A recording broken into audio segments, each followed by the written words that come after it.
CJ Roy ಆತ್ಮಹತ್ಯೆ ಪ್ರಕರಣಕ್ಕೆ ಸಂಬಂಧಪಟ್ಟಂತೆ ಐಟಿ ಅಧಿಕಾರಿಗಳ ಹೇಳಿಕೆಗಳು ಈ ಪ್ರಕರಣದಲ್ಲಿ ಏನಾಗಿರಬಹುದು ಅನ್ನೋ ಕುತೂಹಲ ಸಹಜವಾಗಿದೆ. ಇನ್ನೂ ಐಟಿ ಅಧಿಕಾರಿಗಳ ಹೇಳಿಕೆಯನ್ನ ಪೊಲೀಸರು ದಾಖಲಿಸಿಲ್ಲ. ಕೇವಲ ಸ್ಥಳದಲ್ಲಿ ಪರಿಶೀಲನೆಯನ್ನ ಮಾತ್ರ ಪೊಲೀಸರು ನಡೆಸಿದ್ದಾರೆ. ದೂರುದಾರರ ಮಾಹಿತಿಯನ್ನಷ್ಟೇ ಪೊಲೀಸರು ಪಡೆದಿದ್ದಾರೆ. ಸ್ಥಳದಲ್ಲಿದ್ದಂತಹ ಸಿಸಿಟಿವಿಯನ್ನು ಕೂಡ ವಶಕ್ಕೆ ಪಡೆದು ಪರಿಶೀಲನೆಯನ್ನ ಕೂಡ ಪೊಲೀಸರು ಮಾಡ್ತಾ ಇದ್ದಾರೆ. ಭದ್ರತಾ ಸಿಬ್ಬಂದಿ ಕೊಠಡಿ ಬಳಿ ಕಾವಲಿಗೆ ಇದ್ದಂತಹ ವ್ಯಕ್ತಿಯ ಹೇಳಿಕೆ ಏನಾಯಿತು ಆ ಮೂಮೆಂಟು ಅನ್ನೋದನ್ನ ವ್ಯಕ್ತಿಯ ಸ್ಟೇಟ್ಮೆಂಟನ್ನು ದಾಖಲಿಸಿಕೊಂಡಿದ್ದಾರೆ. ಸಿಸಿಟಿವಿಯಲ್ಲಿ ರೂಮ್ ಒಳಗೆ ಯಾರೂ ಹೋಗದೇ ಇರೋದು ಕೂಡ ಖಾತರಿಯಾಗಿದೆ. ಒಳಗಡೆ ಹೋಗಿ ಒಂದು ವದಂತಿ ಇತ್ತಲ್ಲ, ಯಾರೋ ಹೆದರಿಸಿದ್ರು, ಏನೋ ಹಣಕ್ಕೆ ಡಿಮ್ಯಾಂಡ್ ಮಾಡಿದ್ರು, ಪ್ರೆಷರ್ ಆಯ್ತು ಅವರಿಗೆ ಅಂತೆಲ್ಲ, ಅವೆಲ್ಲ ವದಂತಿಯಾಗಿ ಉಳ್ಕೊಳ್ತಾ ಇದೆ. ಕಾರಣ ಅದನ್ನು ಪೊಲೀಸರು ಕನ್ಫರ್ಮ್ ಮಾಡ್ತಾ ಇದ್ದಾರೆ. ಐಟಿ ಅಧಿಕಾರಿಗಳನ್ನು ಈ ಪ್ರಕರಣದಲ್ಲಿ ನಿಧಾನವಾಗಿ ವಿಚಾರಣೆ ಮಾಡೋದಕ್ಕೆ ಅಥವಾ ಅವ್ರ ಸ್ಟೇಟ್ಮೆಂಟನ್ನು ದಾಖಲಿಸ್ಕೊಳ್ಳೋದಕ್ಕೆ ತೀರ್ಮಾನವನ್ನು ಪೊಲೀಸರು ಮಾಡಿದ್ದಾರೆ.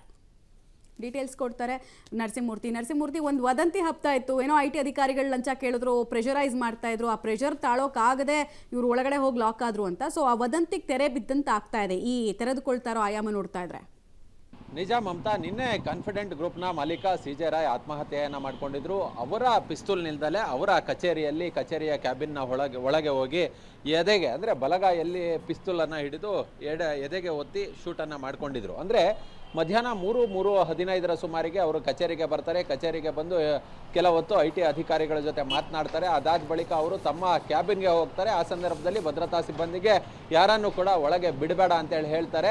ಅದಾದ ಬಳಿಕ ಏನೋ ಒಂದು ಸೌಂಡ್ ಬಂದಂತಾಗಿ ಹೋಗಿ ಇವರ ಮ್ಯಾನೇಜರ್ ಮತ್ತು ಅಲ್ಲಿದ್ದಂತಹ ಸಿಬ್ಬಂದಿಗಳು ಆ ಕ್ಯಾಬಿನ್ನ ಡೋರನ್ನು ಚೆಕ್ ಮಾಡಿದಂತಹ ಸಂದರ್ಭದಲ್ಲಿ ಆ ಒಳಗಿನಿಂದ ಡೋರ್ ಲಾಕ್ ಆಗಿರುತ್ತೆ. ಆ ಬಳಿಕ ಡೋರ್ ಲಾಕ್ ಮುರಿದು ಒಳ ಹೋದಂತಹ ಸಂದರ್ಭದಲ್ಲಿ ಇವರ ದೇಹ ಏನಿರುತ್ತೆ ಅದು ಚೇರ್ ಮೇಲೆ ಇರುತ್ತೆ. ಮತ್ತು ಆ ದೇಹವನ್ನು ಪರೀಕ್ಷೆಗೆ ಒಳಪಡಿಸಿದಂತಹ ಸಂದರ್ಭದಲ್ಲಿ ದೇಹ ತಣ್ಣಗಾಗಿರುತ್ತೆ. ಅದಾದ ಬಳಿಕ ರಕ್ತ ಕೂಡ ಅಲ್ಲಿ ಹರಿದಾಡ್ತಿರುತ್ತೆ. ಕೂಡಲೇ ಆಂಬುಲೆನ್ಸ್ಗೆ ಕರೆ ಮಾಡಿ ಅವರು ವೈದ್ಯರು ಬಂದು ಪರಿಶೀಲನೆ ನಡೆಸಿದಂತಹ ಸಂದರ್ಭದಲ್ಲಿ ನಾಡಿ ಮಿಡಿತ ಇರೋದಿಲ್ಲ. ಕೂಡಲೇ ಆಸ್ಪತ್ರೆಗೆ ದಾಖಲು ಮಾಡ್ತೀವಿ. ಆಸ್ಪತ್ರೆಯಲ್ಲಿ ಈಗಾಗಲೇ ಸಾವನ್ನಪ್ಪಿದ್ದಾರೆ ಅನ್ನೋ ಮಾಹಿತಿಯನ್ನು ಕೊಡ್ತಾರೆ. ಹೀಗಾಗಿ ಇವರ ಆತ್ಮಹತ್ಯೆಗೆ ಕಾರಣ ಏನು, ಕಾರಣಕ್ಕೆ ಯಾವ ಶಕ್ತಿ ಪ್ರೇರಣೆ ಆಯಿತು ಅನ್ನೋದನ್ನು ಪತ್ತೆ ಮಾಡಿ ಅನ್ನೋ ಮಟ್ಟಿಗೆ ಅವರ MD ದೂರನ್ನು ಕೊಟ್ಟಿದ್ದಾರೆ. ಆ ದೂರಿನ ಆಧಾರದ ಮೇಲೆ ಅಶೋಕ್ ನಗರ ಪೊಲೀಸ್ ಠಾಣೆಯಲ್ಲಿ ಈಗ BNSS ಸೆಕ್ಷನ್ 174C ಅಡಿ ಒಂದು UDR ಪ್ರಕರಣ ದಾಖಲಾಗಿದೆ.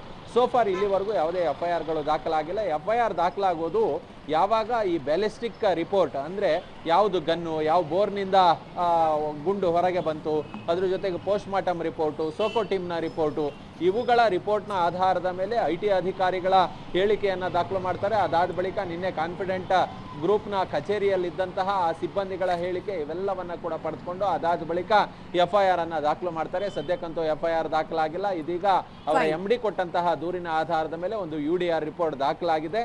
ಇವತ್ತು ಅವರ ಕುಟುಂಬಸ್ಥರು ಮತ್ತೆ ಆ ಸಿಬ್ಬಂದಿಗಳ ಹೇಳಿಕೆಗಳನ್ನು ಪಡೆದುಕೊಳ್ತಕ್ಕಂತಹ ಸಾಧ್ಯತೆ ಇದೆ. ಮಮತಾ, ನರಸಿಂಹಮೂರ್ತಿ, ಹಾಗೆ ಸಂಪರ್ಕದಲ್ಲಿ ವಾಪಸ್ ಬಂದ್ವಿ.